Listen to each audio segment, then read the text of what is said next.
Over the years, I've had a lot of experiences with people, especially a lot of people who call themselves preachers. I usually have a lot of experience with brothers, sisters, friends, relatives, associates, colleagues, or whatever you want to call it. But the one thing I have noticed is that people exercise the art of selective hearing. In other words, they hear what they want to hear.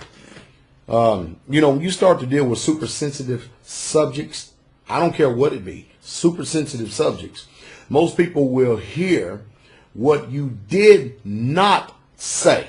Did you hear what I said? Most people will hear what you did not say while stubbornly refusing to hear what you actually said.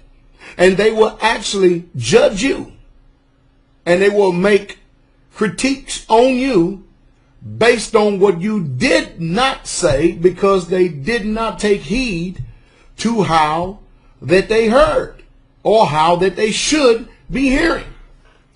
That seems to be an epidemic here in this country. You say something, people already have a perspective, a way that they believe that they heard what you said, when all the while long you said nothing nowhere near close to it whatsoever at all. So you see, this is the reason why we're having so much trouble in the time we're living in when it comes to communication. Communication is the art and flow of exchange of information from one person to another.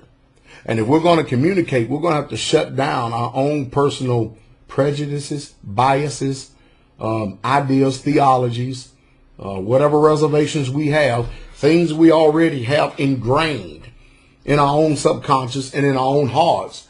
And we've actually got to stop ourselves for a moment to hear what somebody is actually saying. I think that's a pretty good thought and idea. What saith you?